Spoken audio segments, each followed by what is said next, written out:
હાલો, જય દ્વારકાધીશ મિત્રો. કેમ છો બધા? મજામાં ને? સ્વાગત છે તમારું મારી ચેનલમાં. આજે બનાવવાનું છે કોબીનું શાક. કોબીનો સંભારો તો તમે ઘણીવાર ખાધો હશે, પણ જો શાક ખાધું છે કે નહીં કમેન્ટ કરીને જણાવજો. તો આજે આપણે કોબીનું શાક બનાવશું. તો કઈ રીતે બનાવીએ છીએ તે જોવા માટે વિડીયોમાં છેલ્લે સુધી બન્યા રહેજો. અને ચેનલમાં નવા હોય તો ચેનલને સબસ્ક્રાઈબ જરૂરથી કરી દેજો. તો સૌથી પહેલાં આપણે કોબીને આ રીતે ઝીણી ઝીણી સુધારી અને લઈ લીધી છે અને તેને ધોઈ અને સરખી રીતે સાફ કરી લીધી છે. હવે આપણે કડાઈમાં મૂકી દઈશું તેલ ગરમ કરવા.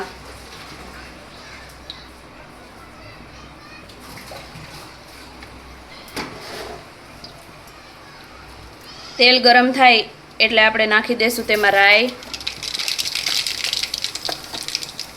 જીરું, હિંગ, ચપટીક તેલમાં હળદર, ત્યાર પછી લસણની પેસ્ટ. જો તમે લસણ ન ખાતા હોય તો સ્કીપ કરી શકો છો. અને લસણ થોડું તેલમાં તતડે એટલે આપણે તેમાં એક ટમેટું સુધારીને લઈ લીધું છે તેને એડ કરી દઈશું. ટમેટું નાખવાથી શાકનો સ્વાદ એકદમ ખટમીઠો આવે છે. તમે કોબીના શાકને વટાણા સાથે, ગાજર સાથે, બટેટા સાથે એમ પણ બનાવી શકો છો. પણ આજે આપણે ખાલી કોબીનું જ શાક બનાવવાનું છે એટલે એમાં ખાલી એક ટમેટું જ એડ કર્યું છે, બીજું કાંઈ નથી નાખ્યું. અને હવે ત્યાર પછી આપણે જે કોબી સુધારીને લીધી છે એને તેમાં એડ કરી દઈશું.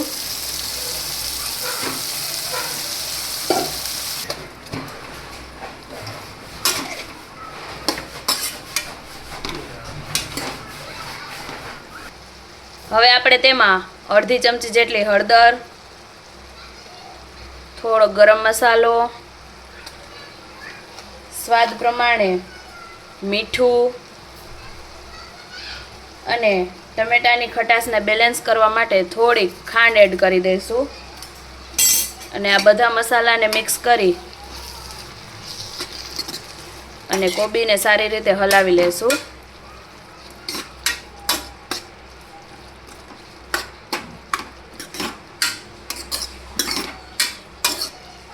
અને હવે આપણે તેને ઢાંકીને 5 થી 10 મિનિટ માટે ચડવા દેશું.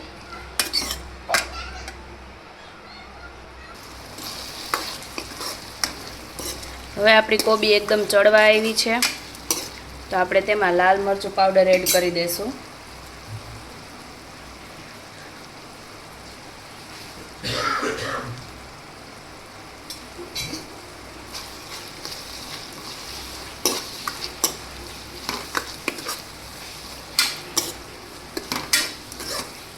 અને તેને 2 થી 3 મિનિટ માટે કૂક થવા દેશું.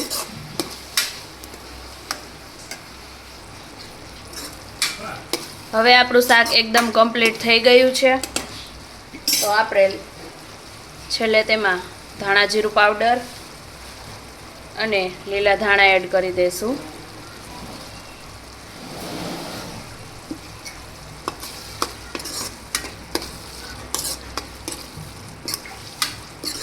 તો તૈયાર થઈ ગયું છે આપણું કોબીનું શાક. તો તૈયાર છે આપણું એકદમ ટેસ્ટી કોબીનું શાક. તમે ક્યારેય કોબીનું શાક બનાવો છો કે નહીં કમેન્ટ કરીને જણાવજો.